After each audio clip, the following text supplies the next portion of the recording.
Sejam muito bem-vindos. Estamos iniciando mais um programa Palestra na Fraternal. Hoje recebendo o palestrante José Maria Pontes e Silva, com o tema Leis Divinas, Lei de Adoração. Palestra na Fraternal, sempre com temas ligados à doutrina espírita. Olá, aqui estamos mais uma vez, conforme determinamos, nós havíamos falado da última vez que aqui estivemos, sobre a proposição de Allan Kardec em dividir a lei natural, que consta hoje do Livro dos Espíritos, livro 3º, Lei de Adoração é a que nós vamos ver hoje.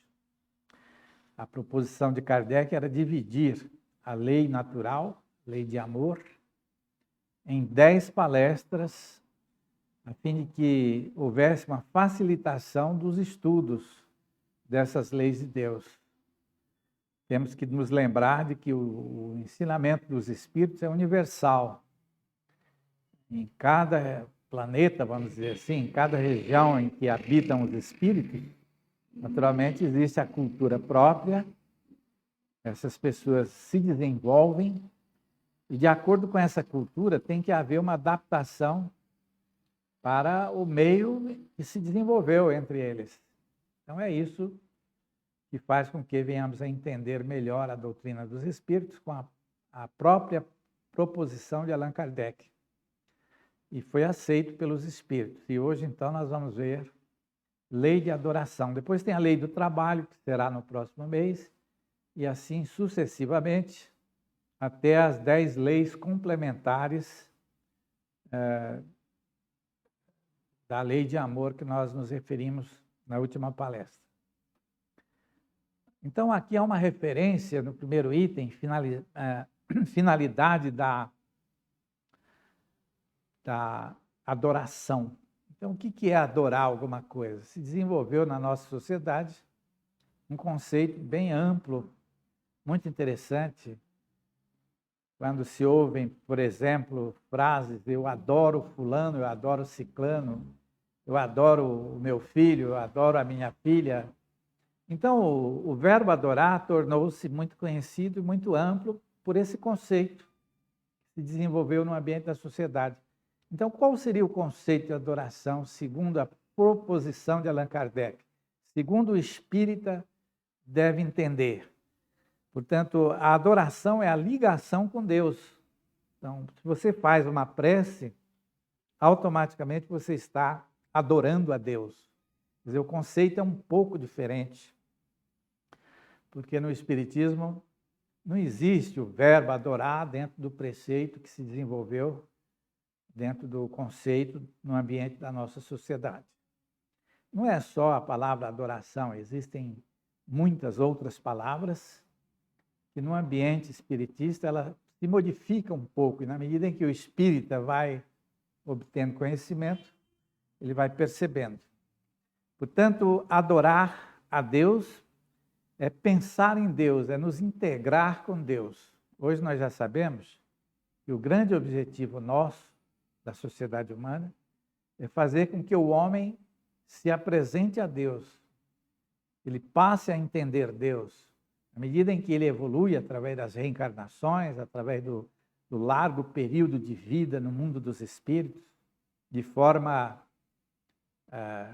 que até nós desconhecemos a partir de certo período em que deixamos de reencarnar na Terra, aí nós estaremos nos aproximando mais de Deus.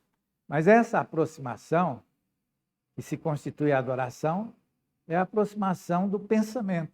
Quer dizer, quando nós estamos pensando em Deus, nós estamos adorando a Deus. Quando nós estamos fazendo uma prece a Deus, a espiritualidade, nós estamos adorando a Deus.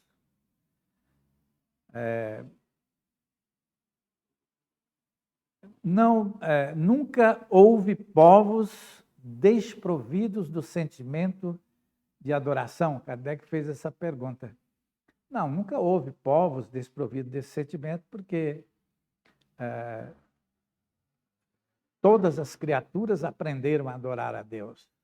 Então, hoje, os espíritos já nos ensinam de uma forma mais clara, através da obra de Francisco Cândido Xavier, especialmente das revelações do nosso caro André Luiz, onde ele diz que nos tempos pregressos, há alguns milhões de anos passados, o antropóide que deu origem ao homem já se manifestava aqui na Terra. E ele já convivia com outro antropóide que deu origem àquilo que nós chamamos de macacos, que inclui uma gama imensa dos elementos conhecidos simplesmente como macacos. E tanto aqueles com cauda, quanto aqueles sem cauda. Então, esses antropóides começaram a se diferenciar há muitos milhões de anos, talvez há mais de 20 milhões de anos, onde aquele antropóide que deu origem ao homem não subia em árvores, e o antropóide que deu origem ao macaco, ele subia em árvores. Então, passaram-se milhões de anos sem que o ser humano, naquele tempo, tivesse noção do que seria, por exemplo, a religião, do que seria a comunicabilidade com os espíritos. Um processo intenso de união uns com os outros, uma união mental, aquilo que se chama uma simbiose intensa, que impedia a comunicabilidade do plano espiritual superior para orientar a sociedade humana. No entanto, os recursos já existiam.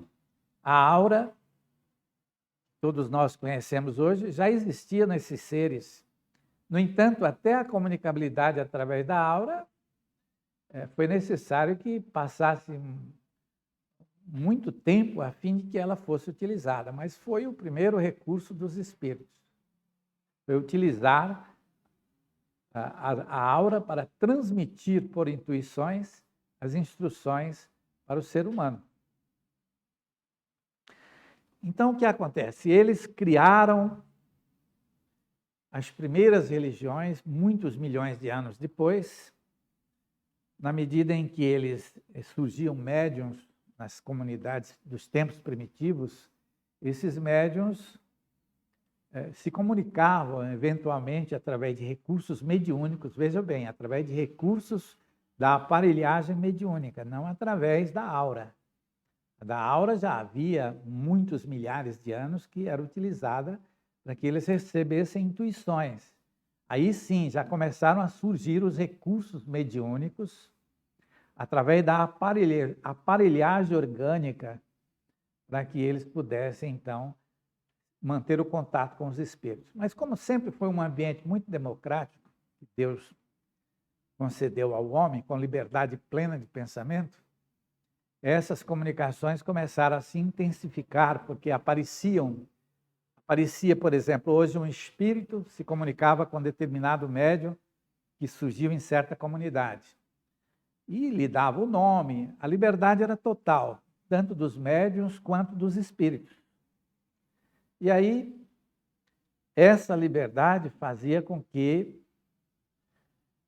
eles sedimentassem progressivamente os seus pensamentos no que diz respeito à questão do intercâmbio entre mundo espiritual e mundo físico. O outro fator também importante é que eles tinham essa liberdade total a fim de que os recursos mediúnicos também começassem a se desenvolver.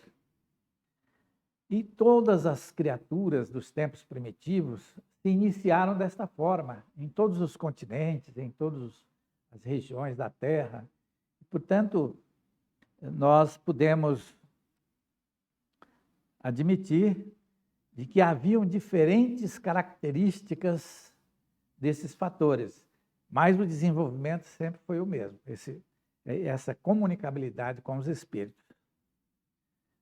Então, todos nós desenvolvemos, desde aqueles tempos primitivos, a confiança em Deus, a capacidade de nos comunicarmos com Deus. E, portanto, a adoração nasce naquele tempo. E é por isso que os espíritos disseram para Allan Kardec de que nunca houve nenhuma região da Terra em que os homens não não fossem capazes de adorar a Deus. Porque a adoração, ela é algo que é inato no homem. O que é inato vem desde épocas pregressas, muito distantes.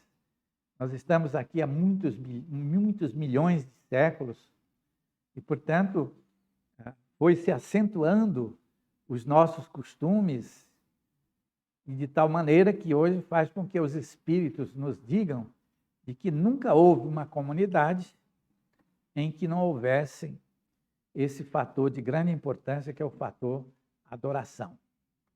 Agora, a adoração exterior, nós sabemos o que é adoração exterior. É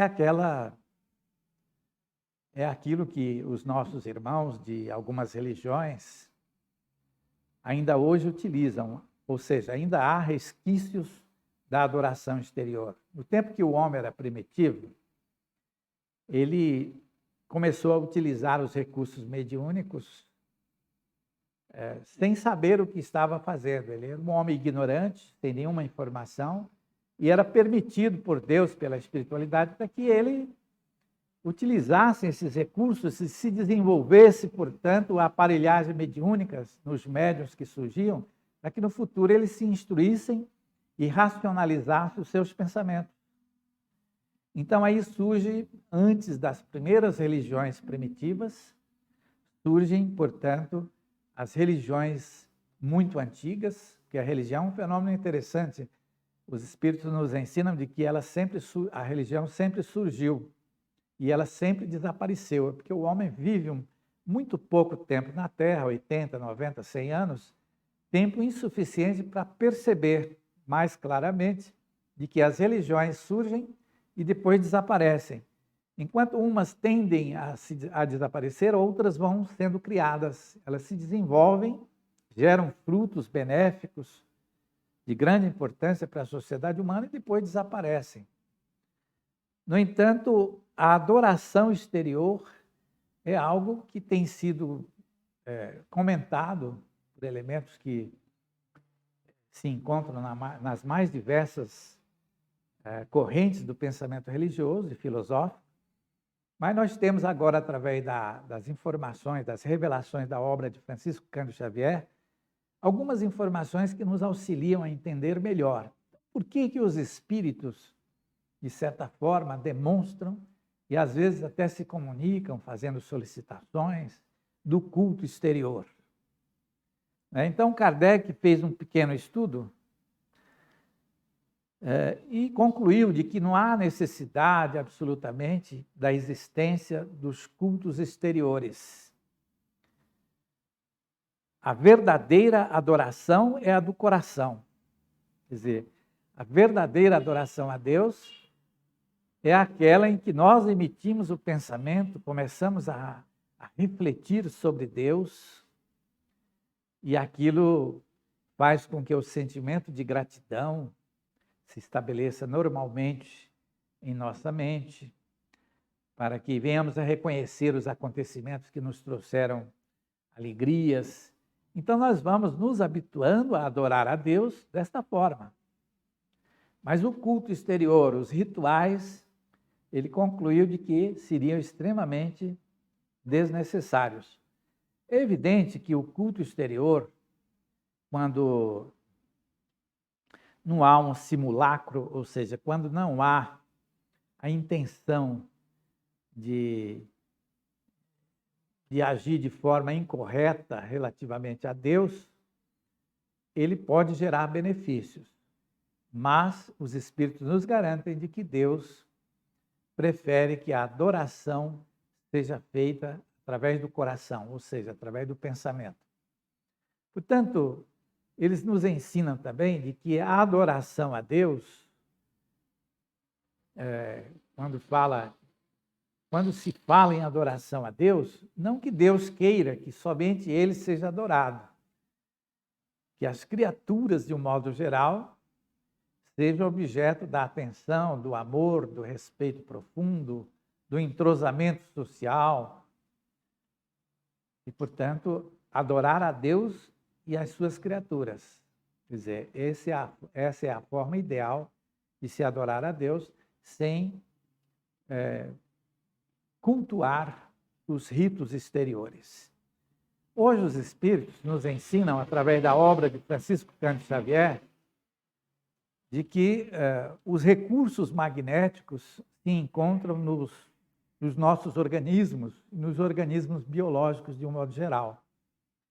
E talvez aí se explique motivos que justifiquem, ou melhor, não justificam, mas pelo menos entenda por que determinada facção da espiritualidade em nível de aprendizado ainda um tanto abaixo daquilo que seria o ideal, eles às vezes aceitam certas propostas em que se envolvem para realizar alguma coisa em troca desses recursos, dessas forças magnéticas. Então, isso é o que eu me referi no início, e que com a obra do Chico Xavier, talvez nós pudéssemos entender melhor o interesse dessas entidades a comungarem com interesse pelo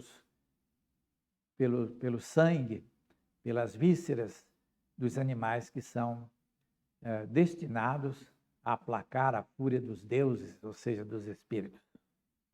No entanto, até o sacrifício humano foi muito utilizado na Terra, mas o que antecedeu ao sacrifício humano foi o sacrifício de animais. Então, cada um de nós pode adorar a Deus pensando simplesmente em Deus, pensando nele. A conclusão e o ensinamento que os espíritos nos trazem. Agora, aqueles que adoram a Deus, aqueles que se mantêm numa atitude contemplativa de adoração a Deus, eles estão corretos?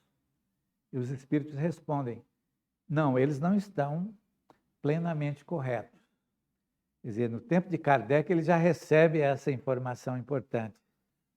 E hoje nós temos aí, com as revelações da obra de Francisco Cândido Xavier, dos espíritos que nos trazem tantas informações, de que o nosso cérebro do corpo espiritual, consequentemente do corpo físico, dispõe de 3 grandes arquivos.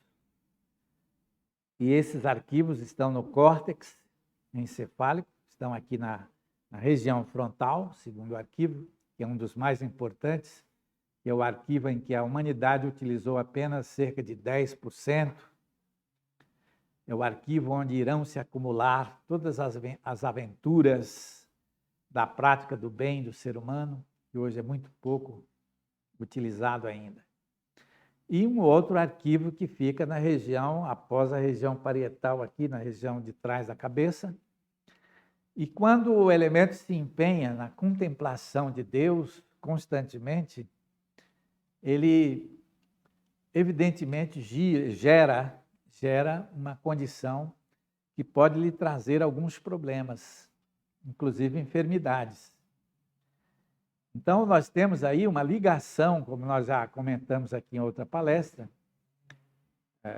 a ligação do Evangelho de Jesus com os recursos do nosso próprio corpo espiritual e, consequentemente, do corpo físico. O ideal, né, não é que sejamos capazes de nos manter enclausurados num processo de contemplação constante a Deus. Isso é um grave erro.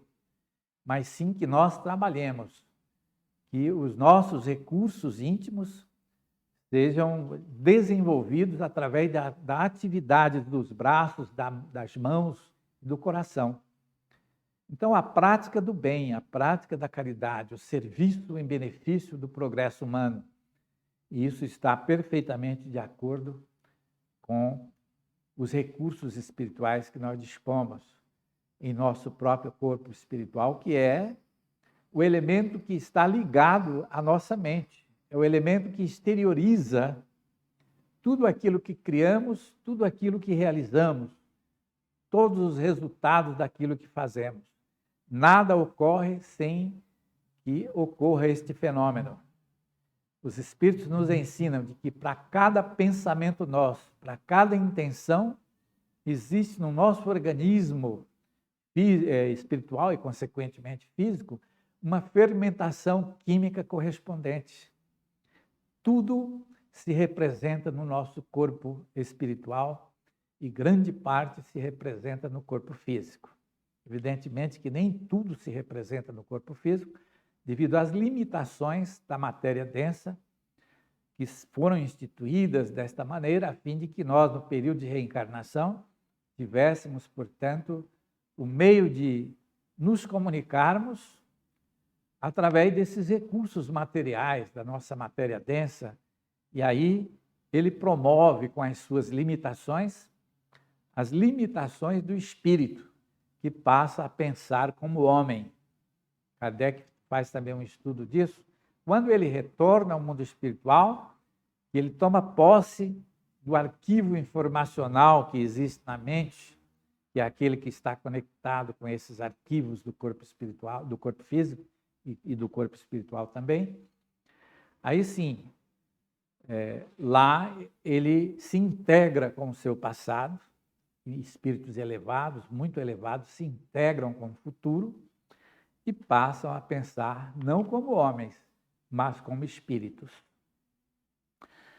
Então, cada um pode adorar a Deus apenas através do pensamento, das orações, das preces. Agora, falando sobre a prece, Kardec traz algumas informações interessantes. Hoje nós já sabemos que a prece que nós fazemos é um reflexo condicionado. Quer dizer, o reflexo condicionado é algo em que nós nos habituamos e condicionamos nesses arquivos do corpo espiritual e, consequentemente, do corpo físico. Nós temos a memória profunda, que é o inconsciente. Freud chamou de inconsciente, onde ali se arquiva naturalmente todos os acontecimentos. E os reflexos condicionados estão, digamos, arquivados em fatores que não nos foram revelados de forma bem substancial nesses arquivos. E quando nós fazemos uma prece, nós estamos nos autocondicionando. Nós estamos nos induzindo a agir desta ou daquela maneira, segundo os preceitos e os ensinamentos evangélicos. Daí porque é um reflexo condicionado. Quando nos habituamos com a prece, ela se transforma num objeto da nossa atenção inconsciente. E com a repetição, com o hábito, com o costume de elevar o nosso pensamento a Deus, adorando a Deus, através das nossas iniciativas, das nossas preces, nós vamos implementando as oportunidades de nos elevar espiritualmente, nos elevar cada vez mais. Portanto, a prece de uma substancialidade muito grande. O Emmanuel, quando comenta no livro Pão Nosso, ele comenta sobre a prece, numa das lições, ele diz que haverá a época na Terra em que todas as orações serão atendidas no futuro. Isso significa dizer que na Terra, atualmente, nem todas as orações são atendidas pela espiritualidade, por Deus. Agora, por que na atualidade elas não são atendidas plenamente? E os Espíritos nos garantem de que nós ainda não estamos habilitados a entender aquilo que devemos pedir a Deus e ter a certeza absoluta de que Deus pode nos conceder. Com o estudo atual da doutrina dos Espíritos, evidentemente que nós já visualizamos algumas coisas que não devemos pedir em nossas preces, em nossas orações. Mas no futuro, quando o Espiritismo se desenvolver mais, quando tivermos mais revelações, quando avançarmos mais alguns degraus no processo do conhecimento, de um modo geral, porque o Centro Espírita, quer queiramos ou não, ele vem se desenvolvendo muito. Quem conheceu o Centro Espírita há 50 anos atrás sabe que ele é diferente do Centro Espírita de hoje. Como será o Centro Espírita daqui a 2 séculos ou 3? Quer dizer, é um processo de evolução um tanto lento, exatamente porque precisamos nos desvincular das nossas alienações do passado para substituí-las por novas alienações, que são os ensinamentos novos, complementares, que surgem através da psicografia, através de outros meios, para que a sociedade se instrua. Então, a prece, o caráter da fé é um ato de adoração. Quer dizer, quando você faz uma prece, você automaticamente, além de ser um reflexo condicionado, além de ser um hábito que se constitui na sociedade humana um dos fatores mais importantes, ela é também um ato de adoração a Deus. Tá? Nos aproximamos de Deus, louvamos, pedimos e agradecemos. Quer dizer, a prece tem esses três aspectos interessantes. Nós louvamos a Deus quando estamos pensando em Deus, agradecendo os seus benefícios espirituais, as suas benesses. Nós estamos louvando.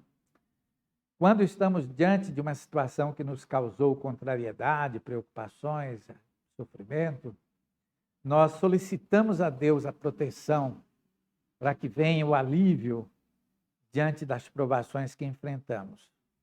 E quando somos beneficiados por alguém ou por alguma coisa, nós sempre elevamos o pensamento de gratidão a Deus. Portanto, existem esses três aspectos. Bom, não existe absolutamente o elemento ateu, como se diz. Aquele que diz que não acredita em Deus, ele está simplesmente dando uma demonstração ostensiva do seu orgulho. Todos nós fomos criados simples e ignorantes, como os espíritos ensinaram a Allan Kardec.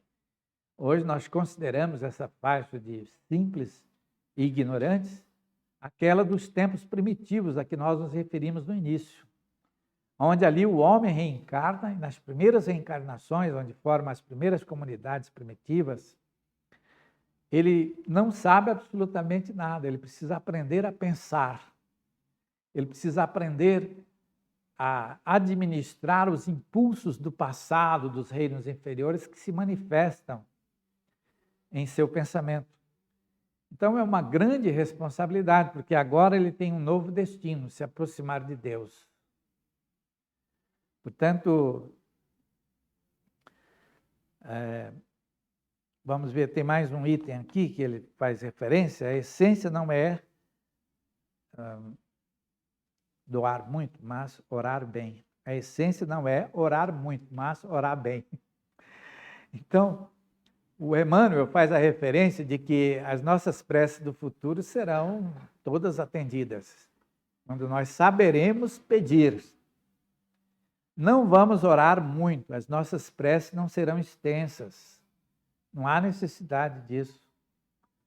Existem pessoas que confundem, até mesmo no ambiente espírita, às vezes nós nos deparamos com pessoas que permanecem muito tempo fazendo uma prece, uma oração, e do meio para o fim, aquela prece, por ser muito longa, cansativa, começa a gerar resultados indesejáveis. Portanto, o que importa é que a prece ela seja curta, mas que seja sincera, seja simples. Aí ela atinge o objetivo. O essencial não é orar muito, mas orar bem. O que pede a Deus o perdão de suas faltas não o detém, senão mudar de conduta. Então nós sabemos que o perdão, no ambiente do espiritismo, o perdão tem temos uma série de informações dos espíritos a respeito do perdão. Então, será que Deus perdoa ou evita, ele faz com que o seu perdão anule os sofrimentos que teremos que enfrentar diante das suas leis? Sabemos que as leis de Deus são imutáveis, mas todos os acontecimentos pertencem a Deus, através da sua vontade que se manifesta através das suas leis imutáveis. Então, os espíritos admitem de que pode haver o perdão de Deus. Quando alguém comete um erro, segundo o que foi ensinado para Allan Kardec, e a pessoa pede o perdão a Deus, desde que a pessoa se proponha a não mais voltar a cometer aquele erro, ele poderá ser perdoado. E nós temos aí informações das revelações de André Luiz, de que a bondade de Deus se estende de forma extraordinária. Ele cita casos, exemplos de pessoas que tinham dívidas enormes e que, pela prática do bem que realizaram, essas dívidas foram reduzidas. O sofrimento dessas criaturas foram reduzidos bastante. E mais ainda, os Espíritos nos ensinam de que os nossos pequenos débitos se dissolvem quando nós praticamos o bem, quando nós praticamos a caridade. Portanto, a prática do bem, do amor ao próximo, através da realização de atitudes que enobrecem os nossos irmãos que sofrem mais do que nós, que auxiliam, que orientam aqueles que passam por problemas muito superiores àqueles que enfrentamos, se constitui o fator essencial da nossa evolução. E quando nós evoluímos com o coração, quando nós aprendemos a adorar a Deus com as nossas orações, com as nossas reflexões, com os nossos pensamentos, evidentemente nós estamos também proporcionando a nossa competência intuitiva ser aumentada substancialmente. Muita gente pensa que o sentimento é uma coisa e que a racionalidade é outra. Os Espíritos nos ensinam de que a racionalidade está unida ao sentimento, ou seja, o cérebro está sempre unida ao coração. Alguém que evolui muito na prática do bem, em dado momento sentirá a necessidade de desenvolver a sua capacidade de assimilar o conhecimento. E, no caso contrário, também é verdadeiro. Bom, o que pede a Deus o perdão de suas faltas não o detém, senão mudar a conduta. E aquele que pede a Deus o perdão das suas faltas não terá este perdão se não mudar a sua conduta. Ele tem que se propor a não mais realizar aquele ato que foi cometido. Aí ele fala mais alguma coisa sobre o politeísmo. O politeísmo, como nós já conhecemos hoje, o politeísmo ele foi gerado, poucas coisas a respeito, foi gerado em épocas pregressas também, muito distantes dessas comunidades primitivas, por falta de capacidade de raciocínio do homem, de formular uma imagem de Deus como nós formulamos hoje. Quer dizer, antecede as primeiras religiões que instituíram a prática do Deus único. E temos ainda os sacrifícios, foi o último item, é o penúltimo, né? O último, né? Os sacrifícios. Os sacrifícios de animais precederam os sacrifícios humanos, como eu já havia feito referência. A falsa concepção do que seria agradável a Deus fez com que se instituísse no ambiente religioso primitivo a oferta de sangue de vísceras de animais, que hoje foi complementado pelas informações dos espíritos, pelas informações sobre a questão mediúnica, pelas informações sobre o corpo espiritual, onde muito mais substancialmente nós podemos compor os nossos pensamentos, formular as ideias e entender tudo aquilo que os espíritos nos ensinaram através de Allan Kardec. O melhor meio de homenagear a Deus é amparar aos pobres e aflitos. É a conclusão de Allan Kardec nesse capítulo de adoração. O homem se prende à exterioridade e não ao coração. Espírito de vista estreita. Deus deve ser contemplado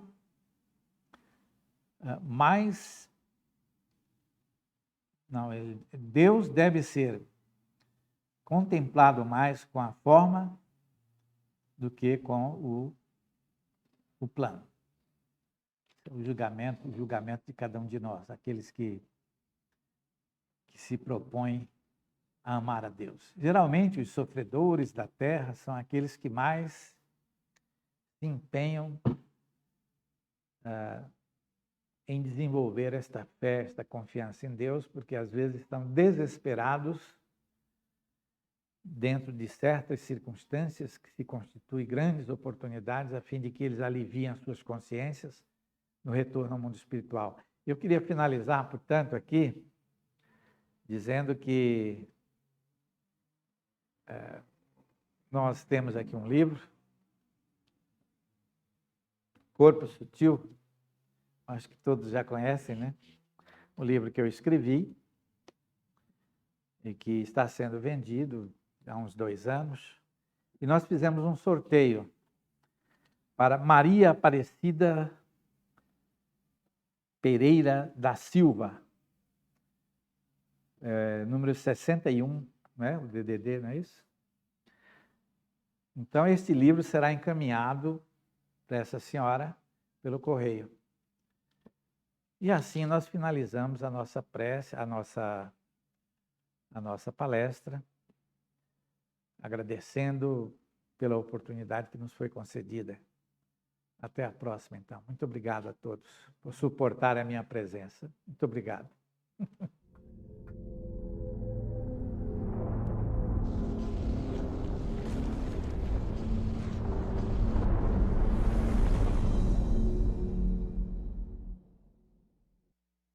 Acabamos de apresentar mais um programa Palestra na Fraternal. Sempre uma palestra diferente com temas ligados à doutrina espírita. Assista pelo YouTube, pela TV Fraternal e também no Facebook. Ouça pelo aplicativo da Rádio Fraternal e pelo site fraternal.net.br. Rádio e TV Fraternal, sempre em sintonia com você.